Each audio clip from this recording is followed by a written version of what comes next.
मित्रों, इंसुलिन आरंभ करते समय हमें क्या क्या सावधानियां रखनी चाहिए, यह हमने पिछले वीडियो में सीखा।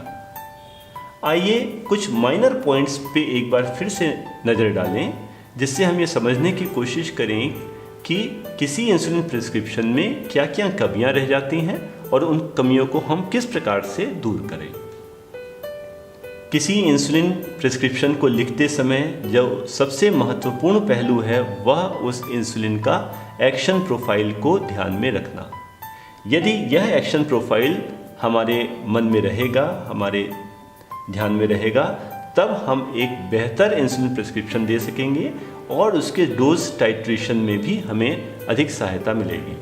आरंभ करते हैं बिट्स रेजिमेंट से। बिट्स रेजिमेंट मतलब बेड टाइम इंसुलिन और डे टाइम सल्फोनिलूरिया, अर्थात हम किसी पेशेंट की सारी दवाएं पहले जैसी रहते हुए केवल उसको एक नाइट टाइम, बेड टाइम एक बेसल इंसुलिन प्रिस्क्राइब कर रहे हैं। और इसमें हमारे पास ऑप्शंस क्या क्या हैं, क्या क्या परेशानियां आ सकती हैं, उनको किस प्रकार से सॉर्ट आउट करें, इसको समझते हैं। जो सबसे पॉपुलर रेजिमेन है बिट्स रेजिम के लिए, वह बेड टाइम पे एनपीएच इंसुलिन देना।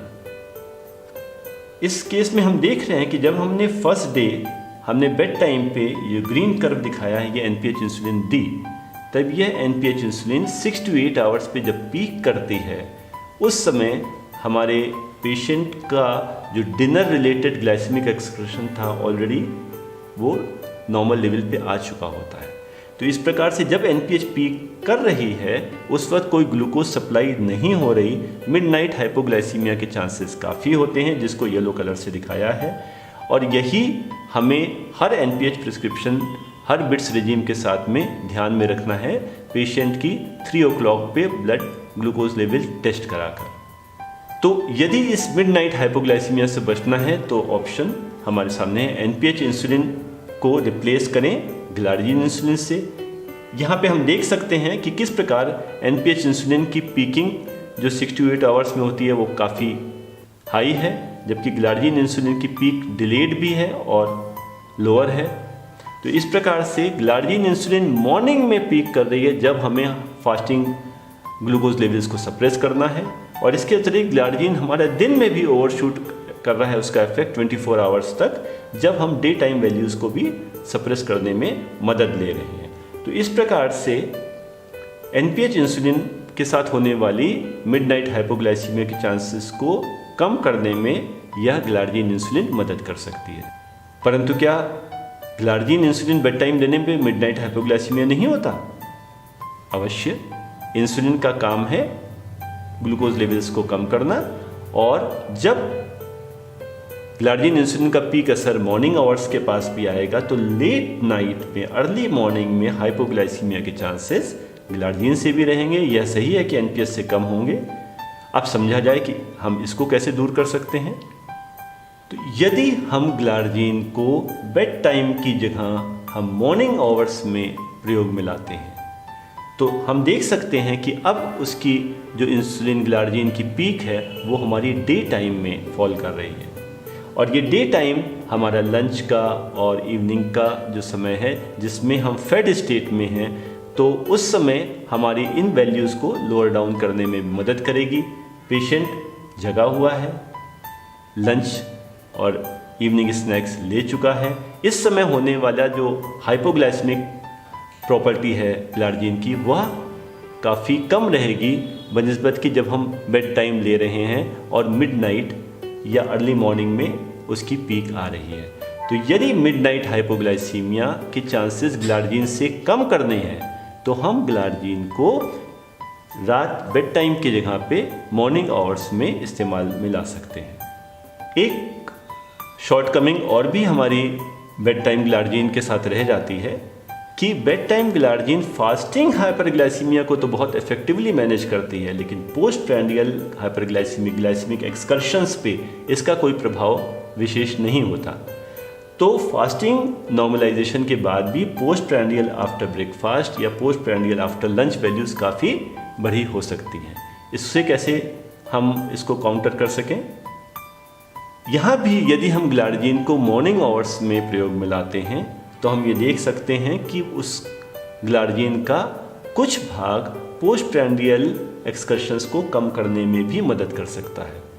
क्योंकि ग्लार्जिन की पीक लंच टाइम पे आ रही है, लंच के बाद आ रही है, इसलिए पोस्ट प्रैंडियल एक्सकर्शंस में इफेक्ट आफ्टर ब्रेकफास्ट वैल्यू की तुलना में आफ्टर लंच वैल्यूज़ में ज़्यादा मिल सकता है। तो ग्लार्जिन को मॉर्निंग आवर्स में शिफ्ट करके हम मिडनाइट हाइपोग्लाइसीमिया की टेंडेंसी को कम कर सकते हैं और पोस्ट प्रैंडियल हाइपरग्लाइसीमिया को घटाने में भी मदद कर सकते हैं। लेकिन यहाँ यह ध्यान रखना है कि ग्लार्जिन रात में लेने में फास्टिंग हाइपरग्लाइसीमिया सप्रेस करने में बहुत थोड़ी डोज में भी काम हो जाता है, जबकि हम जब डे टाइम में ग्लार्जिन ले रहे हैं तो रात के कंपैरिजन में उसकी डोजेस ज़्यादा देनी होती हैं। वह सेफ़ तो होती हैं, लेकिन ज़्यादा डोजेस के कारण से थोड़ा वेट गेन की टेंडेंसी और बढ़ जाती है। हाँ, एडवांटेज यह जरूर है कि मिडनाइट हाइपोग्लाइसीमिया के चांसेस कम हो जाएंगे और पोस्ट प्रैंडियल हाइपरग्लाइसीमिया को काउंटर करने में भी ये मदद करेगी। बिट्स रेजिम में आने वाली परेशानियों को समझने के बाद आइए हम समझते हैं कि यदि हम twice daily pre mixed insulin regimen ले रहे हैं तब हमें इसमें क्या क्या परेशानियां आ सकती हैं और हमको किस प्रकार से काउंटर कर सकते हैं। तो यदि हम प्री मिक्स्ड इंसुलिन का प्रयोग कर रहे हैं 30-70 इंसुलिन, जिसमें 30% रैपिड एक्टिंग रेगुलर इंसुलिन है और 70% इंटरमीडिएट एक्टिंग एनपीएच इंसुलिन है, तो देखिए इसके प्रभाव क्या होते हैं। ये ब्लू कलर से जो कर्व है ये रेगुलर इंसुलिन का है, जिसको कि हम जानते हैं इंजेक्शन के 30 मिनट्स बाद उसका इफेक्ट आरंभ होता है, 2 to 4 आवर्स पे पीक करता है और 6 to 8 आवर्स तक वो लास्ट करता है।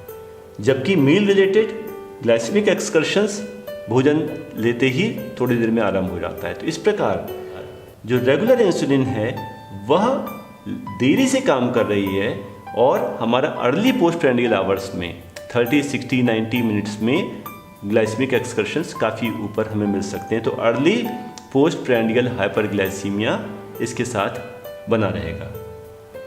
इसके अतिरिक्त जब ये रेगुलर इंसुलिन लेट तक काम कर रही है, 2 to 4 आवर्स पे पीक करिए, 4 to 8 आवर्स तक उसका असर है, जबकि मील रिलेटेड ग्लूकोज आना बंद हो चुका है, तो लेट पोस्ट प्रैंडियल आवर्स में जो येलो कलर से दिखाया है हाइपोग्लाइसीमिया के चांसेस यह बढ़ा देगा। तो जब भी हम इस प्री मिक्स इंसुलिन को प्रयोग में लाते हैं तब हमारी अर्ली पोस्ट प्रैंडियल हाइपरग्लाइसीमिया और लेट पोस्ट प्रैंडियल हाइपोग्लाइसीमिया की संभावना बनी रहती है। अब इसको कैसे हम दूर करें? यदि हम इस कर्व को ध्यान से देखें तो हम देखेंगे इसमें हमने एनपीएच इंसुलिन का कर्व हटा दिया है, जैसे कंफ्यूजन ना हो। शॉर्ट एक्टिंग इंसुलिन जब हम मॉर्निंग और इवनिंग प्रयोग में ला रहे हैं तो उससे हमारे पोस्ट प्रैंडियल स्पाइक्स कंट्रोल नहीं आ रहे हैं। जब सेकेंड फिगर में अगर हम देखें सेकेंड डे के प्रोफाइल में, यदि हमारे प्रीमिक्स इंसुलिन को हम 30 मिनट्स की जगह थोड़ा और पहले ले लें, 40-45 मिनट्स पहले ले लें, तो हमारा जो शॉर्ट एक्टिंग कंपोनेंट है उसका पीक भी थोड़ा पहले आ जाएगा।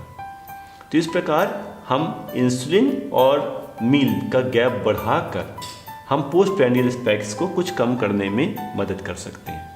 लेकिन ये ध्यान रखें कि गैप बढ़ाने से हाइपोग्लाइसीमिया की संभावना भी बढ़ जाती है और हो सकता है पेशेंट अगर भोजन लेना भूल जाए और भोजन लेने में और भी अधिक देरी कर दे तो वो सीरियस हाइपोग्लाइसीमिया में लैंड अप करे। यह एक तरीका है इंसुलिन और मील के बीच में गैप बढ़ाकर, जिससे पोस्ट प्रैंडियल हाइपरग्लाइसीमिया को बेहतर रूप से कंट्रोल में लाया जा सकता है। अब 40 to 45 मिनट्स पहले इंजेक्शन लेकर भी हम इन हाइपरग्लाइसेमिक स्पाइक्स को पूरी तरह से कंट्रोल नहीं कर पाते। इसके लिए और बेहतर तरीका है यदि हम इस शॉर्ट एक्टिंग इंसुलिन को रेगुलर की जगह शॉर्ट एक्टिंग इंसुलिन एनालॉग्स में शिफ्ट कर दें। तो हम शॉर्ट एक्टिंग रेगुलर इंसुलिन की जगह अगर हम सेकेंड डे के कर्व को देखें, जिसमें हम morning evening short acting insulin analogue aspart या लिस्प्रो इंसुलिन को प्रयोग में ला रहे हैं, वह देने के बहुत तेज़ी से 30 मिनट्स पे उसकी पीक आती है, 30 to 60 मिनट्स पे पीक इफेक्ट रहता है और 3, 4 या 5 आवर्स तक उसका इफेक्ट ख़त्म हो जाता है। तो यह हमारे मील रिलेटेड एक्सकर्शन या एंडोजेनस इंसुलिन रिलीज को ज़्यादा क्लोजली मिमिक कर रहा है। तो यह हाइपरग्लाइसेमिक स्पाइक्स को ज़्यादा इफेक्टिवली कम कर पा रहा है, जो हम फर्स्ट डे और सेकेंड डे के बीच में कंपेयर कर सकते हैं। यहाँ भी हम देखें कि ट्वाइस डेली इंसुलिन देने पे यह आफ्टर ब्रेकफास्ट और आफ्टर डिनर इन दो वैल्यूज़ को तो कंट्रोल कर रहा है। आफ्टर लंच वैल्यू अभी भी अनटच्ड है, जो कि आफ्टर लंच हाइपरग्लाइसीमिया इस स्थिति में भी काफ़ी बना रहेगा।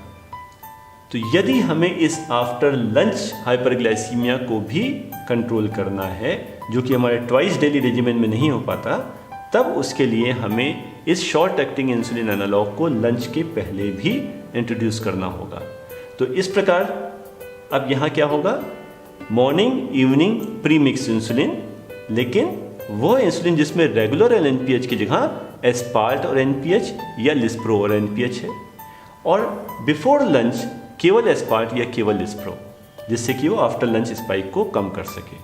तो इस प्रकार अब हमारे आफ्टर लंच वैल्यू बढ़ी हुई है, तो 2 injections morning evening pre mix की जगह एक बिफोर लंच और एड हो गया, जो कि केवल प्रेंडियल इंसुलिन या शॉर्ट एक्टिंग इंसुलिन को हम जिसमें इस्तेमाल में ला रहे हैं।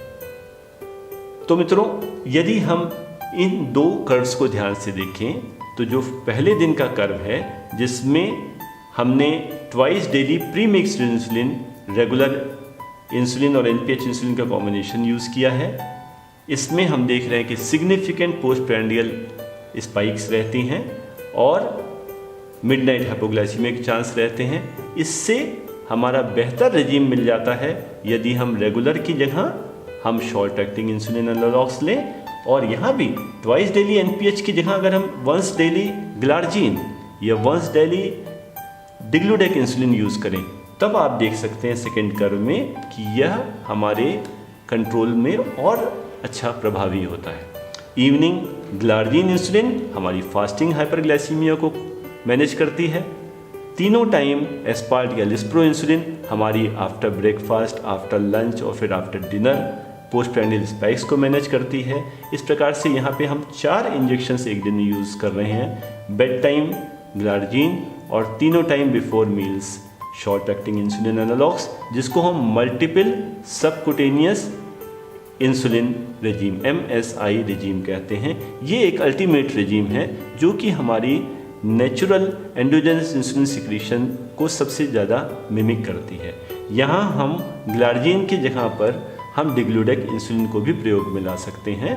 तो इस प्रकार MSI जिसमें 4 इंजेक्शंस पर डे देते हैं, यह हमारे पेशेंट के कंट्रोल को और स्मूथ और प्रभावी और बनाने में मदद करता है और हाइपोग्लाइसीमिया की संभावना को काफ़ी कम कर सकता है। धन्यवाद।